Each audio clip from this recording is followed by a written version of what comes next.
It's January 24th, 2026, and ICE murdered yet another American citizen today, 37-year-old Alex Preddy in Minnesota. I want to talk about the facts of what happened today. If you haven't seen the video, please go watch the video if you can take it. It's quite sickening and heartbreaking and maddening to watch something like this happening in the United States of America. But it's very important to watch because this is what's happening. This is the reality of our country under Donald Trump and Stephen Miller. And it's very important that every single American understand what's at stake right now. As you all know, Donald Trump has sent 3,000 ICE agents to Minnesota. I was there about 10 days ago and saw this firsthand. It's 3,000 ICE agents compared to just 1,000 sworn police officers. So it's essentially a full-blown invasion of the city of Minneapolis and St. Paul. They're going door to door, racially profiling. They're asking people to tell on their neighbors. They're pulling people, assaulting them, detaining them based on the color of their skin, based on the language that they're speaking. They have detained U.S. citizens many times. 2 weeks ago, they murdered Renee Nicole Good, shot her in the face multiple times as she's driving away. And then the ICE agent yells, "fucking bitch," as he shoots her. Today, in a very similar situation, what we saw in the video, Alex Preddy is literally just helping a woman up, a woman that ICE had assaulted. He's helping her get up. He has a camera in his hand. Then you see these ICE agents tackle him.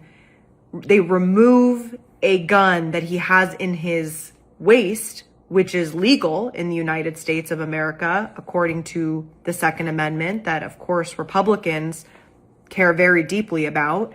And they remove it. And then they shoot him over and over and over again until he's completely unconscious. It is very difficult to watch this. They murdered and executed Alex Preddy today. This man is an ICU nurse who takes care of veterans. I want to elevate the statement that his family put out because it's really important in light of what this authoritarian regime of an administration decided to put out publicly after the fact. But here's what his parents put out.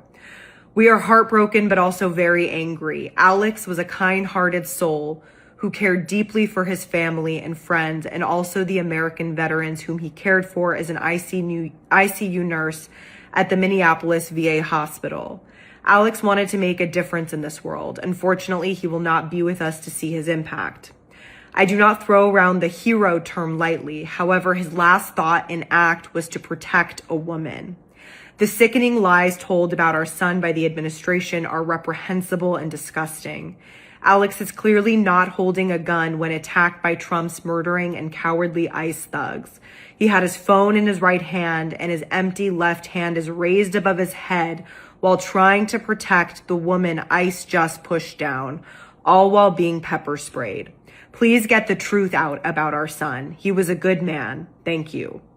Now that last line is really, really important because the truth is exactly what this regime tries to cover up every single day. The moment this happened, just like the moment Renee Good was murdered and the videos were beginning to circulate, Kristi Noem, Stephen Miller, Trump himself immediately called him a, quote, domestic terrorist. They actually talked about him having a gun and said he was an assassin who was going to assassinate federal agents. This statement was so egregious because they literally removed his gun from his waist before they attacked him and murdered him that the NRA has put out a statement about it. The NRA is concerned. Yes, the National Rifle Association is concerned about the way that the administration is lying and trying to gaslight the public about what happened. This is a 5-alarm fire moment in this country. We've said this a couple of times in the last year, but if murdering an American citizen in broad daylight by federal agents using your taxpayer dollars does not wake up Americans across this country, regardless of political party, then I don't know what will. And it's so important right now because this is something that can be controlled. Congress can stop this. Congress actually has the power to stop this. In the House side of Congress last week, we voted on this budget. Nearly every Democrat voted against DHS funding. I'm saying nearly because I am deeply disappointed that 7 Democrats did not. That's unacceptable. Now that package is going to the Senate. There were some questions about senators and where their votes would be. The mobilization today has been overwhelming, obviously, because people are terrified that this happened today and that this could happen anywhere now. That Chuck Schumer, the leader of the Senate Democrats, has already put out a statement saying that Senate Democrats will not be voting for DHS funding. That means we are very likely to have another government shutdown, at least a partial government shutdown, if Republicans do not negotiate to rein in ICE by this deadline. That's really important. I don't think the pressure should stop because the Senate is its own animal. Every senator has a lot of power, and it is vital that no Senate Democrat vote for this. But the pressure also needs to be on Republicans.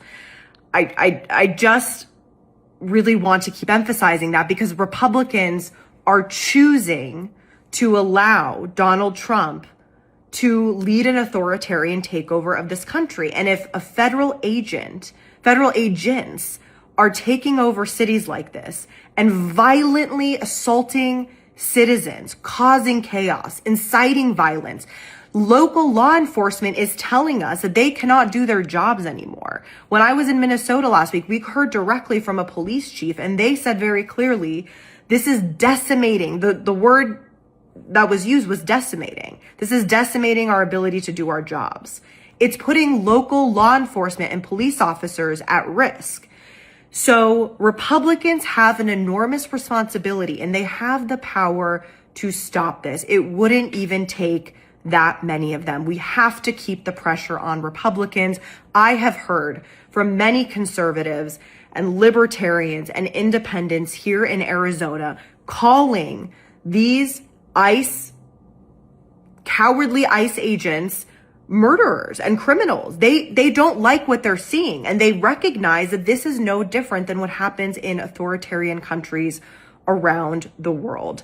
So people power is extremely, extremely, extremely important right now. Nobody, after what happened today, has the option to say anymore that they didn't know what was going on, that they didn't understand the gravity of the situation, that they didn't, recognize how much this is going to change the trajectory of this country. This is that moment. And so I think elected officials, of course, have an extremely important role, but you have an extremely important role. Every single person in this country has an extremely important role. There are protests happening right now in Phoenix, across the country. I went to one today in Mesa.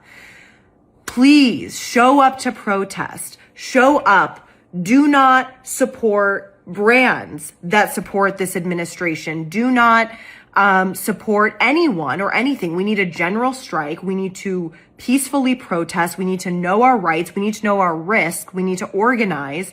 We all need to come together right now, because the only way to overcome a fascist authoritarian regime is to mass resist what they are doing. No action is too small, and all of us have a role to play. So this upcoming week is going to be extremely important when it comes to the Senate vote for DHS.